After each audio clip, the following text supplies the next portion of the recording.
All right, we are going to be doing a lot of calculus today. Gross. Awesome. I expected a positive from Oksana because he's always talking about, wanting to do the calculus approach. No, So I'm okay with that, but we're going to look at how we can determine if something is a conservative force and how to calculate potential energy and how to calculate force from potential energy. Now, you remember from class yesterday, I said you can solve problems using energy or forces, and it's usually easier with energy, but we didn't get to solve any problems because of time. So we will see how force and energy interrelate here, so you can see, it fundamentally is actually doing the same thing, it's just a different formalism for the same thing. So it's not like you're doing something different, you're just approaching it in a different way using the same physical ideas. First of all, what does it mean for a force to be conservative? I definitely read that. I've read that too, yeah. I read that in the lab, Daniel. See, it was something about doing with gravity. Well, gravity is an example of conservative. Gravity was an example. There was also, I don't really remember anymore. Like, was it like independent? Oh no, yeah, independent or something. Well, there's a factor of independence in it. If a force is conservative, then if you do work against it, it will return the energy. It'll do the work back. Oh. Another way of saying that is, if you go from point A to point B, the path you take doesn't matter to how much energy is required. It only matters on the starting and ending points. So to give a practical example, if I take this little mass and I move from here to here, I have to put in a work that's equal to the force of kinetic friction times the distance I moved it. Now, if I go in a circuitous route but have the same starting and ending points, did I do more or less or the same work? You did more. I did more because I was always going against that force of friction, but I had a longer path. So that's a way of saying, that's definitely not conservative because the amount of work it required depended on the path. Well, we have a mathematical way. Does it have something to do with efficiency? Does not have to do with efficiency, no. We have a mathematical way of determining that, which I thought was on this first slide, but is actually on the next one. So the way we determine it, let's just go to the next one, is if the curl of the force is 0. That is a way of, and we won't go through the mathematical proof of where this comes from, but it's basically, if you take the line integral, it's independent of the path you take, that will be always true if and only if the curl of the force is 0. What is a curl? That's the curl. Del cross F. And that del, that's the gradient. It is a vector derivative, a directional derivative. So And I will be talking about that extensively today. what would you be putting in the delta spot when you're taking a cross product? Well, notice it's not actually delta, it's upside down delta. I know, I noticed that. And so I will show you. Del? That's what I've learned to call as del. And so I will talk about that. In fact, I do have that on this preceding slide because, of course, I was supposed to go in the other order, but I got started on what's conservative. So here is the definition of potential energy. Potential energy is defined by its change. That's actually an important thing. What the heck are you doing, Dave? Terrible things. Terrible things. Potential energy is defined by its change. So what that means is you can always have an offset to your potential energy, a constant offset, because that's not going to affect the change.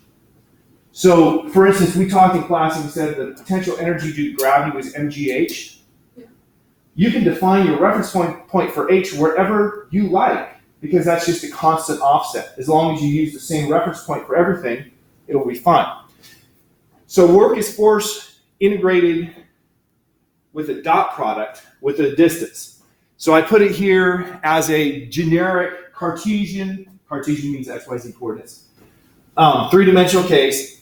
The change of potential energy minus the change of potential energy is the work, and work is integral from starting to ending position of force dot dl, which in Cartesian coordinates is pretty simple to do. You do the dot product of your force, here I broke it into x, y, and z components, with your dl, which I put in x, y, and z components, dot products. I asked, is anyone here taking differential equations? Anyone taking differential equations? Okay. But I know you're taking statics, right? So in statics, you can do a lot of stuff like this. David? Never will. Never will. Dot product. So, Oksana, what are you doing in a dot product? Parallel. Multiplying the parallel parts. So I hat is the same direction as I hat. So when you do this, fundamentally what that integral becomes is, and you can write this as 3 integrals or 1, it's up to you. I'm going to write it as 3. Is this just like a bunch of foiling? No.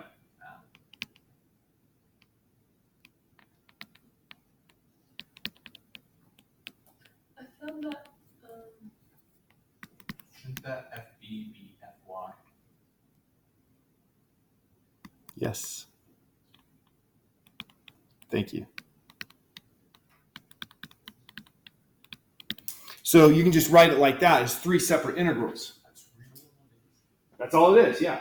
There's nothing to foil in that stuff. No.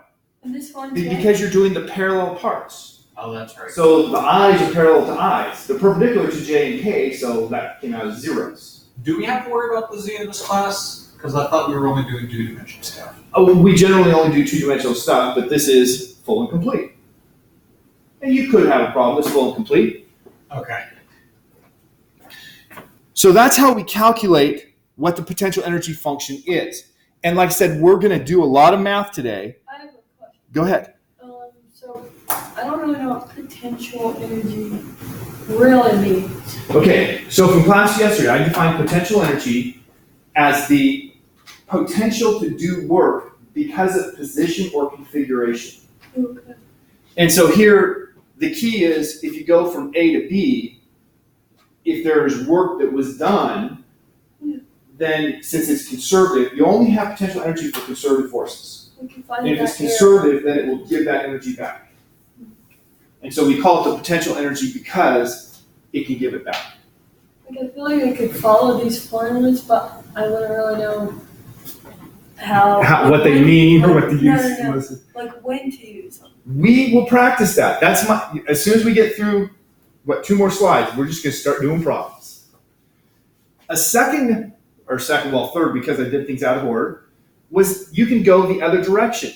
This here, the integral of f dot dl, well, the fundamental theorem of calculus is that the derivative of the integral is the original function. And so we have the integral there. Integral of force dot dl is minus potential energy. And so we can see that I copied and pasted this equation, so I have the same error every single time this equation comes up. That's this minus sign here. The opposite of the integral, or the inverse, is the derivative. Because that had a dot product in it, it's a little bit different, the derivative. That's what the gradient is, the directional derivative, to go along with the dot product that was in the integral, to reverse the integral. And so minus del of potential energy gives you back the force. So if you have the potential energy function, you can immediately calculate the force. If you have the force, you need to check to see if it's conservative, and if it is, then you can immediately calculate the potential energy associated with it. So you can go back and forth. And now the definition, I know Oksana was asking about this. This operator, it's a vector, that's why it has a vector sign on it over it. In the I direction, what do these funny D's mean? Not a clue. Oh yes, I know. Something with a P. Yes? Partial. Partial derivative. Now, David, since you said not a clue, partial derivative may or may not ring a bell. But here's the important thing about partial derivatives. They're easy. They're tricky. No, they're not tricky. They're the opposite of tricky. If it's a partial derivative with respect to x, I don't care if you have y, z, and t in the function. Yeah, those are constants. Yeah. Only x is a variable if it's a partial. That is easy. Yeah. So anytime I see partial, I'm like, yes, I can do this one a lot easier. I don't have to worry about, how does z depend on x? So basically, if we were going through a problem, which I know we will, and if we're looking for partial stuff derivative, we would just take, so if you were looking for the partial derivative of x, I guess would be the way to say it. With respect to x. With respect to s, it would be literally just the integral of the x part and then everything else. No integral. No, this is a derivative. Right, but you're taking the derivative of the x part, which you get the integral and stuff. Well, in this case, but in this, in the curl, for instance, there's no integral involved at all. Oh, cool. So, super easy. so I've already talked about this slide, so I'm just going to go past it. There, the curl is using that same gradient directional derivative operator. And so to our first problem, because I told you, problems. Hey. Was it? No, I just don't see numbers, so I'm not convinced it's a problem. Numbers. Numbers are for engineers. They're also very much for physicists. It just sounds funny to say it's for engineers. So we have calculate the curl of the spring force. What would the only reason be to calculate the curl? KX. Spring. No, the reason. What's the only reason to calculate the curl? So the curl should be 0. If the curl is 0, then it's conservative. So we're checking to see. But what does that look graphical? Like, what is a curl of a force? Like, we know what a force is, but. Well, a curl, there is a good answer to that, and I can't tell you. There is a good answer to what it means. Tell me. The fact that it has its own name tells you that it's common enough and useful enough that, I know, but for a force, you usually see like a line that's like has a magnitude in angle. So that's what we see in general physics, yes. But forces can change, right? And we're looking at functions of forces here. So, for instance, for the spring force, the function is minus kx. Okay. And so what would be curl? Like, that's what I'm saying. Like, what is curl? So I know what I'm looking for. Well, this is curl. And what is that in a practical sense? And that's the thing I said. I know that it's telling you how much the force is changing if you move this direction versus this direction versus this direction. That's what it's telling you. And so it's giving you a vector field. Within a certain bound, a limit. Actually, no, because you have a function that works over all space where f was a function.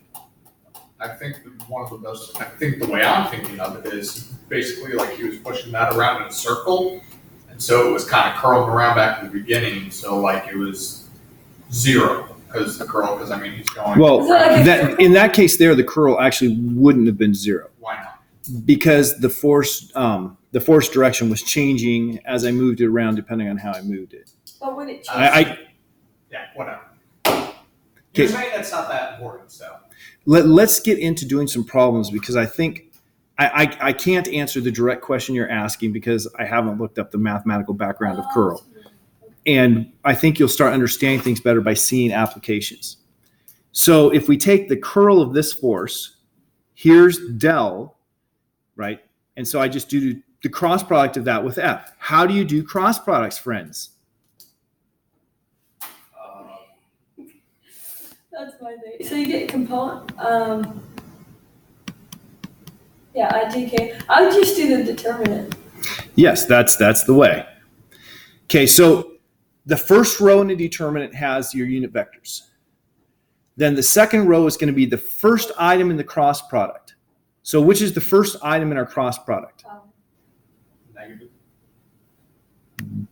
That's the first item in the cross product. The cross product is del cross F. That's not just a standard multiplication sign? No. What? Oh, I'm sorry. Cross product. Cross product is multiplying the perpendicular parts of vectors. Dot product was multiplying the parallel parts and gives you a scalar. So dot products are also called a scalar product. So Cross what's products. the product in the force of the spring? That's just a multiplication. When you have two vectors. There's multiplication, there's dot product, and there's cross product. Okay. Well, for vectors don't have multiplication. If you have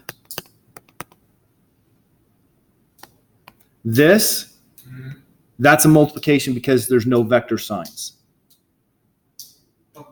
There's no vector signs. Agreed? Yes, there are none. Okay, if you have f dot v, that's just multiplication because there's no vector signs. But if you put vector signs, these two things mean completely different things.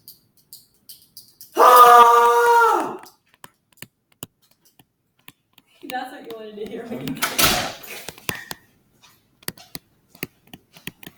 So if you have vector signs, the cross product means you're multiplying the perpendicular parts and you get a vector. The dot product means you're multiplying the parallel parts and you get a scalar. So apparently this is new to you. Yes, this is very new to me. Okay, so we'll do some practice here so you get some ground under your feet. So the first item in the cross product is this del. And so I take the x part of the gradient and I put that here. Actually, let me do some color coding just to keep things straight. The y part and the k part. And finally, I put in the second vector in the cross product, which is f. Yeah. So my f is going to be minus kx minus ky and minus kz. If it's a three-dimensional thing, I could stretch it this direction, or this direction. Or, you know. Well, this all equals 0. What we're doing is checking to see if it equals 0. So now, how do you do this? How do you apply a cross product? Now, I know that Dr. McNeil has been showing you one method that works with a 3x3, but does not work if you have more than 3. Since we usually work in 3 dimensions, that's fine. But if you were working in 4 dimensions, the method he's showing you does not work. That's the way I was shown in high school, is the way he's showing you. So I know that method too. So here is the way to do it for any vector. You choose one row or one column. In this case, we always choose the row that has the unit vectors. And then you take the first item in that row.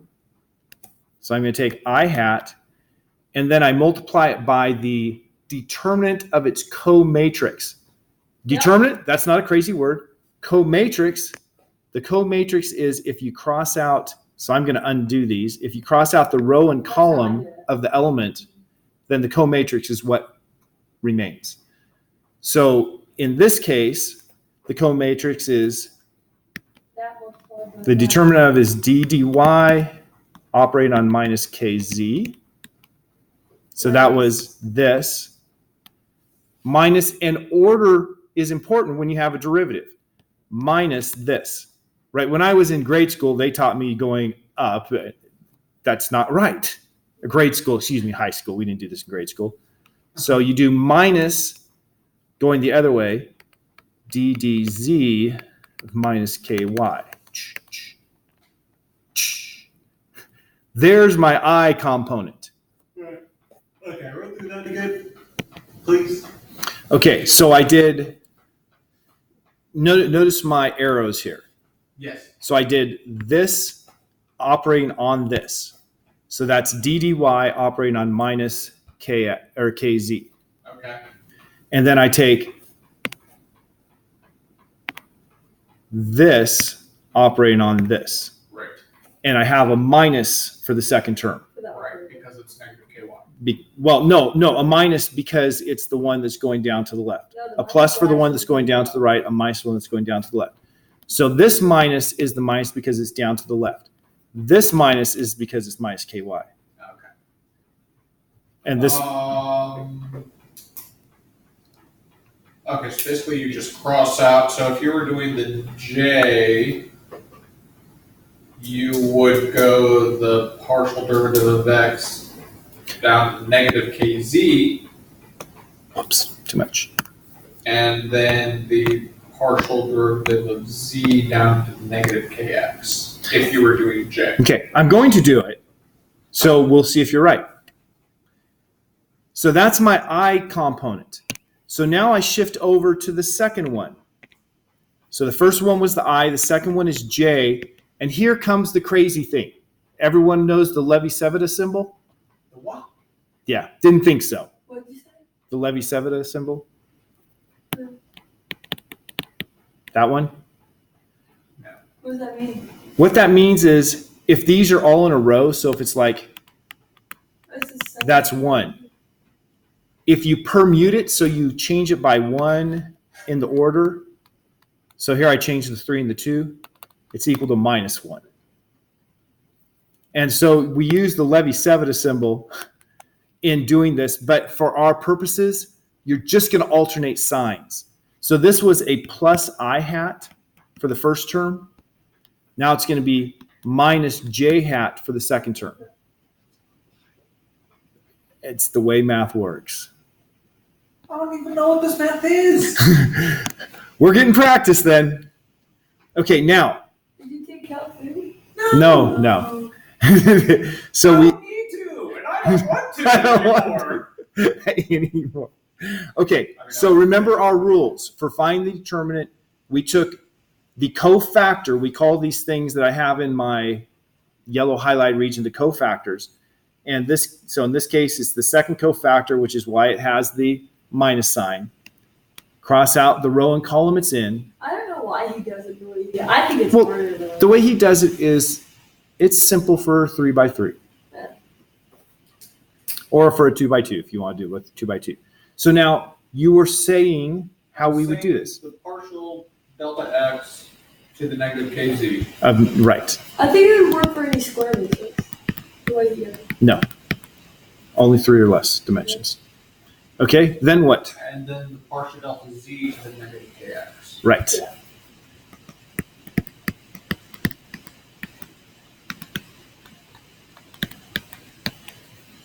And then we have our final ones. Plus, yeah. So we've gone over 1, and so we changed the sign back to plus. So you always alternate your sign? You always alternate them. Okay. Right, that's the point of the Levi-Civita, is it just alternates every time you move over 1. That's simply not my guess. How do you spell Levi-Civita? Levi-Cevita. Levi-Civita. Cevita. Z-E-V-I-T. C is in country. CE. Oh. C-E-V-I-T-A. Yes. Okay, so now we're on to K. It had a plus sign, and now we have positive going down to the right, so d dx of minus ky minus d dy of minus kx. Going back over here, so you can see minus d dy of minus kx. And now we were checking this to see if it equaled 0. Because what's the importance if it equals 0? Well, this is the curl. This thing that we've calculated is the curl. If it's 0, then it is conservative. Yes. So let's look at these. What's the partial with respect to y of minus kz?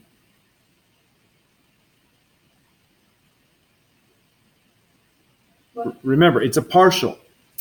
So if it's a partial, what is z? 0. Yeah, z is a constant, so the derivative with respect to y, there's no y's in there, that's a 0. d dz of minus ky, 0. no z's in that, so it was 0. d dx of minus kz, 0. It's all gonna be 0. d dz of minus kx, 0. d dx of minus ky, d dy of minus kx. 0. So yay, the curl was 0. So we checked, and we found that indeed this is conservative. The spring forces are conservative. That is what we just showed mathematically. Oh, that was a perfect I have a underline. question. That's what we just showed. Spring forces are conservative. Based off So, of patterns, Uh-huh. I'm just wondering, so they're like right above each other, the X's and the Y's and the Z's. If you were to alternate those, like, and Z, Y, I mean X, Y, Z, but then Y, Z, X, would it really be? So if this was a different function, Right. because that's what you're saying, it very well could have been non-conservative. And we'll do an example later on where it's not a conservative force. So you can see, yes. Okay, so now we're going to find the potential energy from this. So what was the definition of potential energy? Negative delta PE. Yeah, negative delta PE equals W. Yes, that massive integral thing. It's the integral. It's minus the integral, minus the work. Remember, that was the definition, was change in potential energy is minus the work. What is DL? DL is the change in distance. So if it's Cartesian, and I have this written up above, DL for Cartesian is equal to x I hat, dx I hat plus dy j hat plus dz k hat. Using the letters like. Oh yes, I remember now. And then F is a bunch of other stuff. Well, in this case, F Is Fx I hat, Fy j hat, and Ck hat.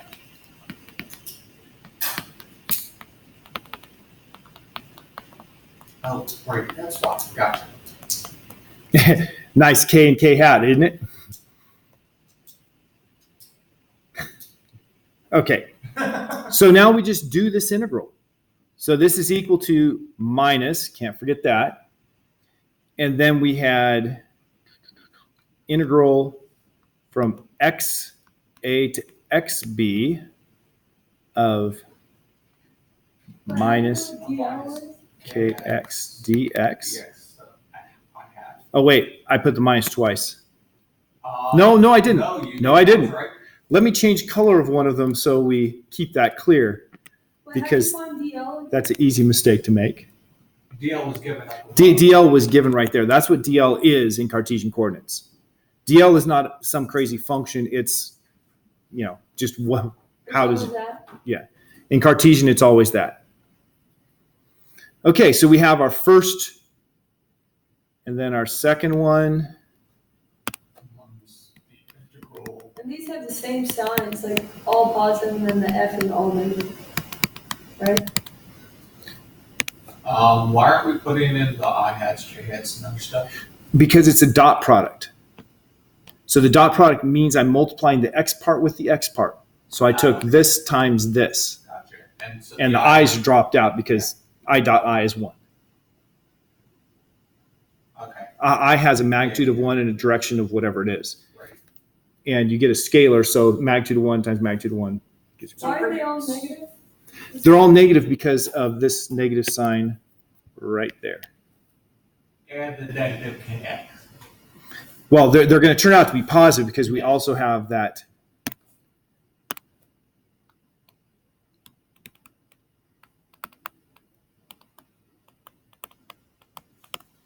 So there I've written out each of the 3 integrals I get from that dot product. What's the integral of, okay, notice minus and minus is a plus. Right. So we're not going to have any minus signs when we're done. They're all positives here. What's the integral of kx dx? Kx squared over 2. What's the integral of ky dy? Ky squared over 2. What's the integral of kz dz? Kz squared over 2. See, I can do those integrals all day. And these, of course, have your limits. Limits from x sub a to x sub b, y sub a, y No, sub b, not. y.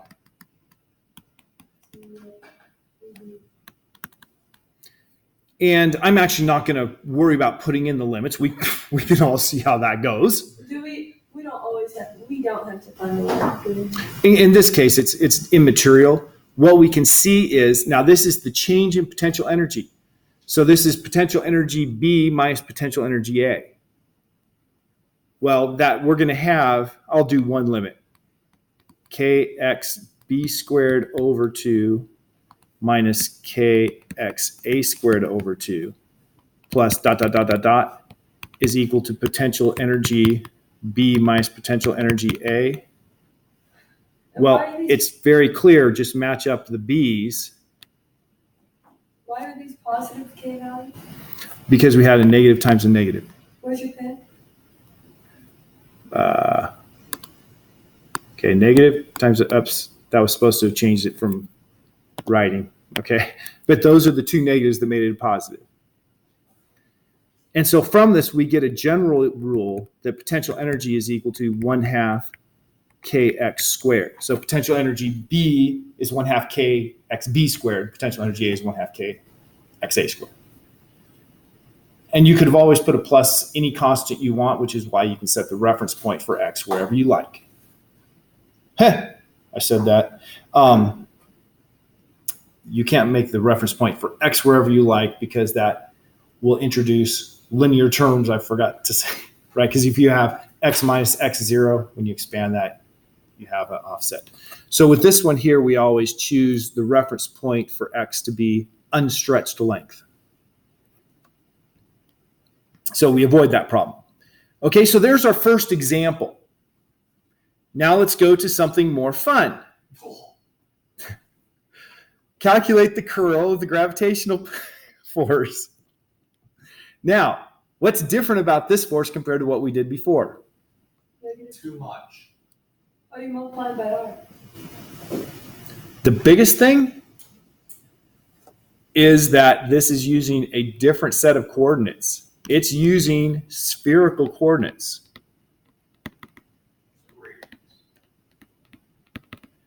Why is it using spherical coordinates? Because it's a spherically symmetric force. Yeah, you could put this in Cartesian coordinates, right? You would have x hat squared, or x hat squared plus y hat squared plus z hat squared on the bottom instead of r squared. And then you'd have, your r unit vector would be something more complicated. You could do it, but it's a lot simpler if you do it in spherical coordinates. And right about now, you're looking at this gradient operator and saying, I doubt it, right? Because that's a much more complicated gradient operator. Okay, I put words in your head. You might not have been in your head saying, I doubt it. What were you saying? You're saying something out loud, Oksana. I was thinking, are spherical coordinates things like cosine, r cosine, r? Well, converting between Cartesian and spherical, we use things like that. Okay, so I put this in here so we can get our first taste of spherical coordinates in this class. I need to stay on this. So first step, find the curl. So now you lead me. How do I find this curl? What's the first thing I'm going to do?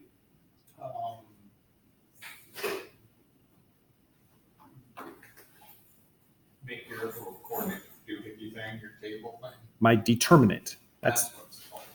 and what goes in the top row? I hat, big hat. In this case, it's r hat, theta hat, and phi hat. What is that? Those are the three directions for spherical coordinates. And what's that last one? Phi or phi. Phi, phi, pho, phum. Right. Not really works on. No. It's one of the few things that I probably pronounce right. Right. When I was in graduate school, I had a Greek classmate, and she's like, She said phi, didn't she? It is phi. She said yes, and she was, well, no, not phi. She said phi. She said, like, this here was p, and I'm like, p? Oh yes, I forgot you Americans pronounce it pi.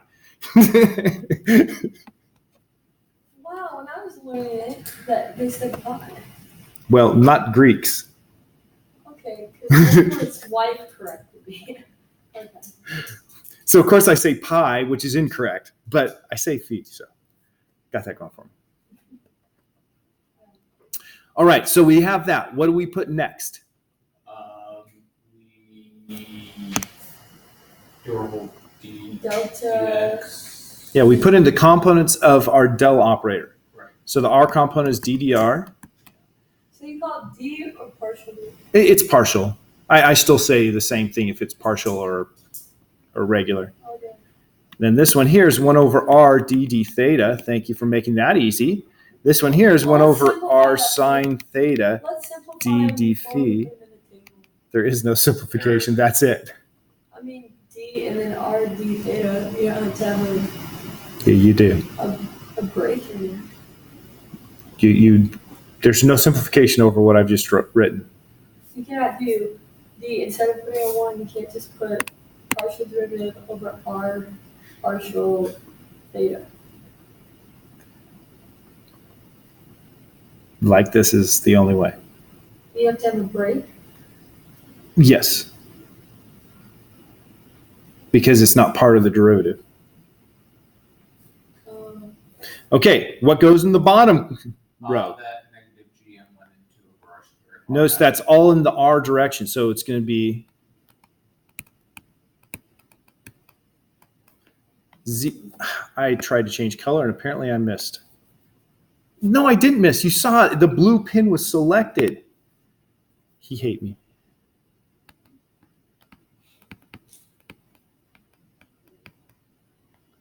You guys are all too young to remember Rod Smart having that on the back of his jersey and when the XFL came out. They wanted people to put original things on the back of their jersey instead of boring names. Yeah. And he put, he hate me.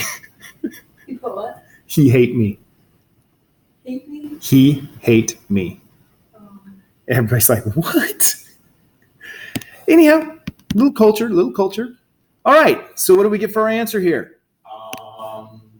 We've got plus R hat. Right. We take this row again. First one was R hat, and it's plus because it's the first one. Right. And then it's one going to over be R. 1 over R times dv theta times 0, which is 0. So just 0 that whole thing.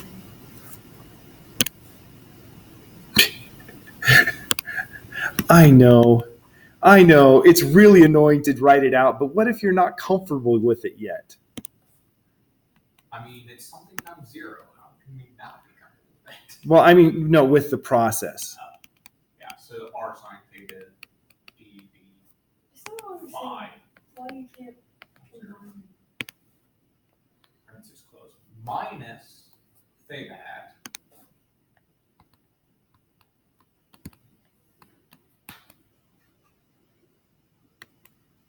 Would you be using polar coordinates for it?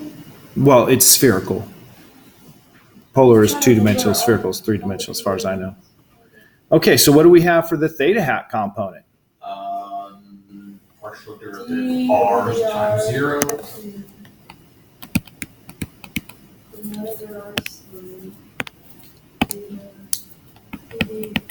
And then 1 over minus 1 over R sine theta partial derivative phi times negative gravity constant.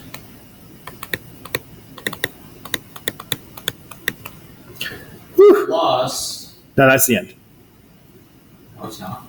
We did this, and then we did that. Right, but that's not the end because we got to do phi. you said 5. No. C. Oh, I see what you're saying. You're saying, yeah, we're not the end of the curl calculation. Yes. We're the end of this parenthesis. Yes, Okay, we are. yes. Okay, so what's the last? Plus. Plus. And then we've got 0. 0, the partial derivative of R times 0 And there's no theta. minus 1 over R partial derivative theta times negative gravity constant.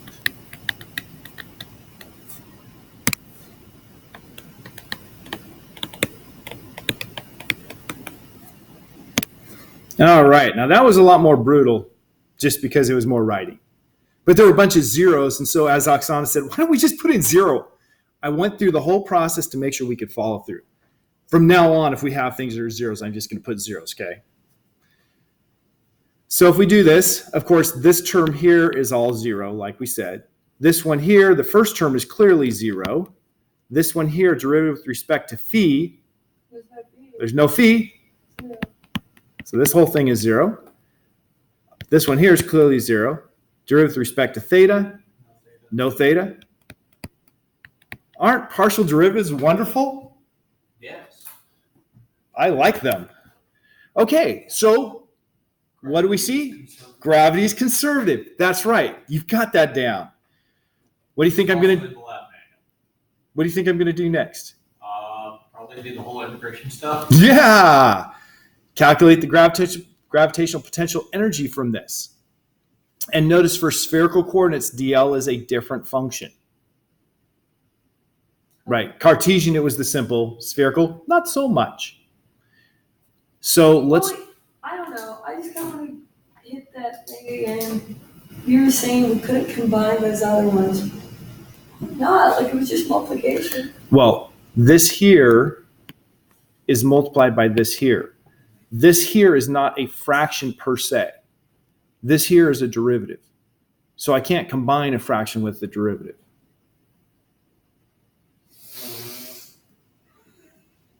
It looked like, I know it looks like it, but you can't. It's just like 1 over x times b dx. Right.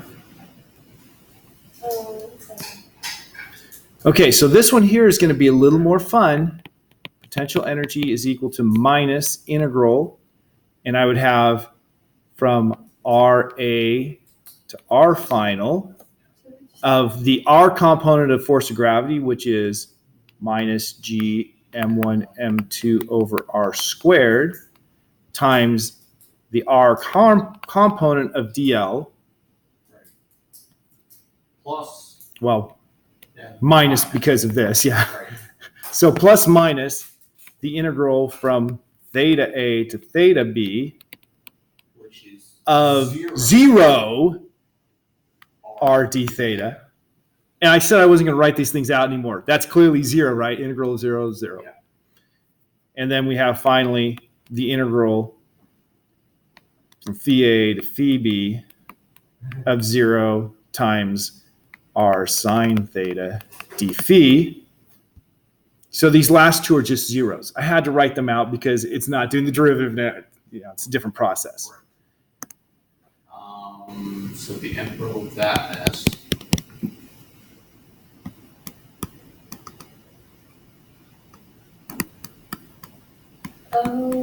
yes, I like that. R to the negative 2.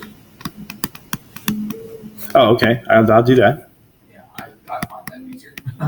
And that's perfectly legit. So what is this integral?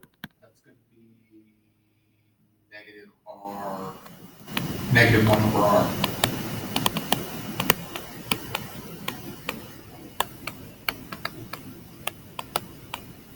Okay. Hold on. You raise the power by 1, so it goes from -2 to -1. Then you divide by that new power, so we divided by -1, which is where the minus came from. Okay, yeah, I see where it gone. Okay. Did what? You know, for RD minus RA. Yeah, so what you would have here would be minus G M1 M2 over RB plus G M1 M2 over RA. And that's equal to potential energy B minus potential energy A. So you just read across and you say, aha. Potential energy must be equal to, in any case, minus G M1 M2 over R. So that's how we get the potential energy for gravitation.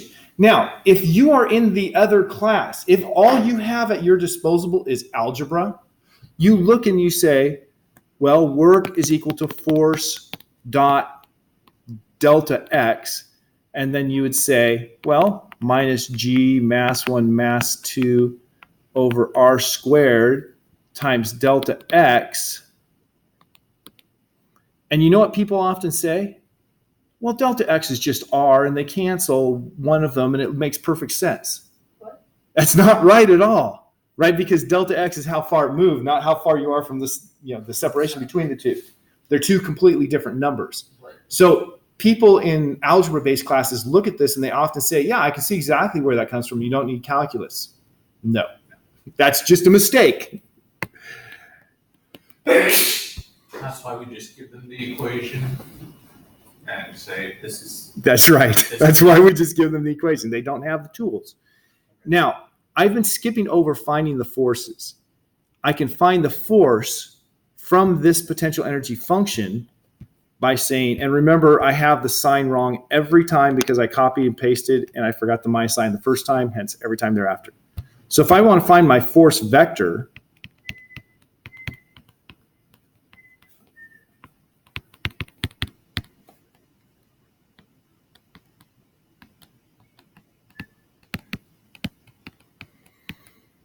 I have to do that calculation. Once again, now we have seen enough sophistication we know that this is only a function of r. So I'm not going to try to do anything with the other two parts, the other two directions. I'm only going to pay attention to this direction because derivative with respect to theta is going to be 0, derivative with respect to phi is going to be 0. So I'm going to have r hat ddr.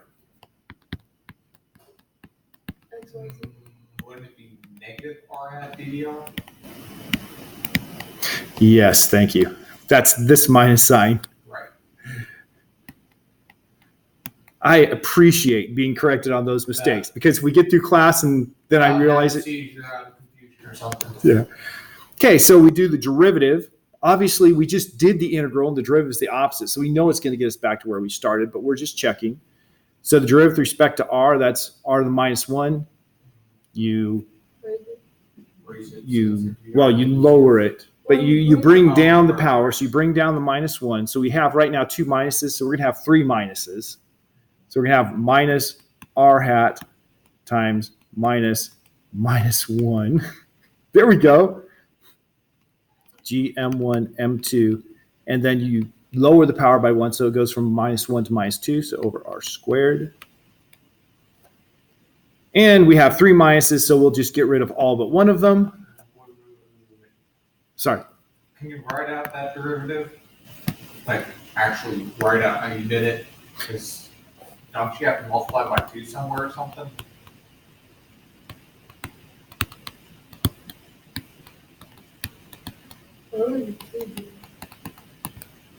Okay, so that's what I was doing, right? I got the 2 minus signs I combined to get a positive. Right. I brought the constants outside the derivative. And so then I'm just taking the derivative of r to the minus 1. And the derivative of r to the minus 1 is negative 2r to the negative 2. Yeah. Negative 1. Oh, negative. Oh, right. That's, I mean, you're saying right. That's why I had to do it in all of this gruesome detail on that first assignment to make sure we've got that straight how it works. And the roles of derivatives are just starting. Yeah, they start to merge. Okay, so what we were able to do is we're able to see how we could go from just knowing the potential energy function to finding the force associated with it. So if we're using energies, we're using information that has all of the entirety of the force information. It's not like we're doing something different. Okay, now a made-up force. Not real. Is this conservative? Do we have time to figure that out? I got 2 minutes. Oh, wow. Ambitious. I hat, J hat, K hat. We're back to Cartesian coordinates. Right, so I hat is the x part. Okay, so then I hat is going to be ax squared, b over y, and cy. See, Yeah, CY. Okay. Well, I can already tell you that this isn't going to be a conservative force. That's right. How do you know? Because the j hat, the d dy goes with the cy. Because that's not going to be 0. And now there are ways that you could arrange it so you have, if like that and this come out to be opposite of each other, you can still make it. But the second one I circled is going to give me 0. Right. So it's going to be not equal to 0. I told you 2 minutes was more time than I needed. Okay. All we had to do is recognize that, hey, the curl is not 0. If the curl is not 0, what does that mean? It's not a conservative force. And so if so, was the potential energy associated with it?